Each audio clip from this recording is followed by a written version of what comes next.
Hey folks, how are you? Sean Billent here, the Motor Road madman with a look at Expendables 4. Let's take a look at it.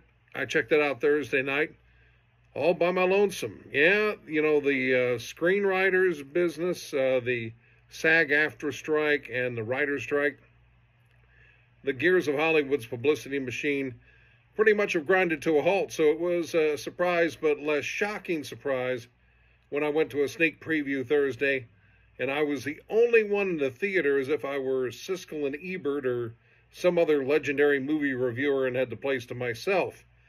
Well, this movie, Expendables 4, had a lot of ups and downs behind the scenes. Time and COVID certainly didn't help matters, while past installments had, flashy star power, like you're looking at Schwarzenegger, Willis, outlaw choices like Mel Gibson. The 9 years since Expendables 3 hit the screen, it really changed some things. You had some on-again, off-again negotiations with some major screen legends. Pierce Brosnan said he agreed to star. Nowhere to be seen. Sylvester Stallone was pushing for Jack Nicholson. Jack's really walked away from acting. Clint Eastwood also came up in the conversation. Then Jackie Chan was in play, but wasn't certain about investing his time in limited screen time. So then you have The Rock, Dwayne Johnson. He talked about being interested in being a villain for 8 years, 2014 through last year. Hulk Hogan, you'll remember him, Thunder Lips, with Stallone in Rocky III. He said he was in talks to play the villain back in 2015. Jean-Claude Van Damme, he was talking about returning as the twin brother of a previous villain who was killed in the series.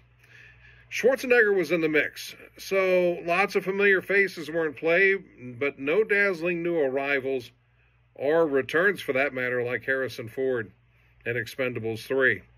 So Stallone at one point himself walked away from the project, and he lets Jason Statham drive this film, and Statham does it well. You get the machismo dialogue, which they don't cross the line with. Like, I think it's just overdone with movies like Fast and the Furious, but to me it just hits the right note.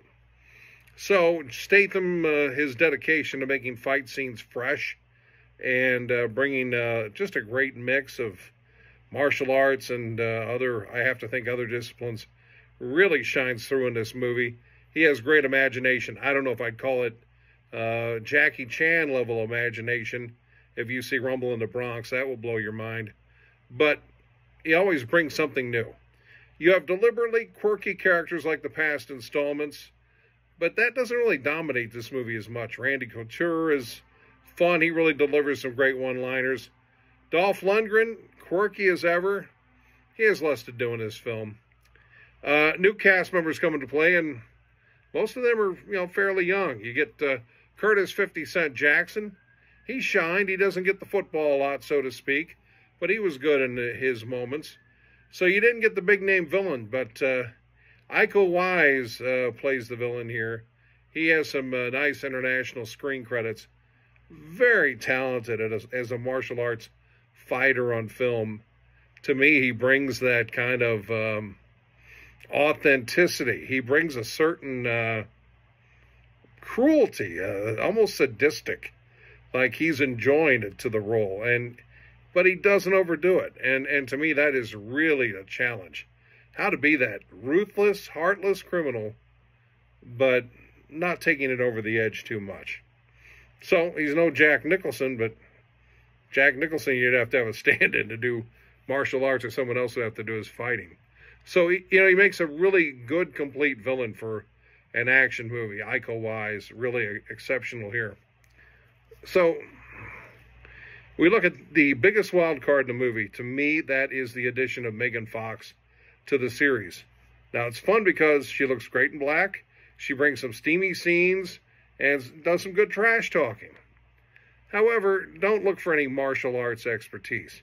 She didn't go off with a trainer and develop some skills, and maybe didn't have enough time with the way, as I mentioned, the road to making this movie was so topsy-turvy. So the switch off to a stunt person, a little bit obvious, a little painfully obvious. Again, a movie, I guess, where this is not a CGI movie. I appreciate that, but there may have been some with some sequences, but for the most part, good practical filmmaking. But the stunt person switch is just so obvious. Yeah, at times I enjoyed her work. At others, I thought her role was just too big in this movie. Stallone's character settles the score here, so if you really enjoyed this series, and you haven't watched it since it was at the theaters 9 years ago, I'd get a hold of some previous installments and watch, just to kind of build your appetite for that settling the score. It's a fun movie, has a good pace. Stallone looks great. He sure doesn't look like a guy well into his 70s, so it's pretty easy to suspend disbelief with his age and what his character can do. Well, I'm sure Stallone can do it. I mean, he's in incredible shape. Acting-wise, though, he just seems comfortable in his own skin. He doesn't seem to be worried about his legacy. I think that was happening at one point. He's just living in the moment with guys he's seemingly comfortable working with, enjoys working with. 50 Cent, again, has his moments. Doesn't get the ball, but, again, he was good. Andy Garcia is always great. And it feels different than the rest of the series. But if you feel like the cameos get a little gimmicky in those first 3 installments, then you're in luck. I'll give it 3 out of 5. Expendables 4. Enjoyable? Movie of your life? No. But if you love the action genre of the 80s, maybe into the 90s, I think you'll like Expendables 4.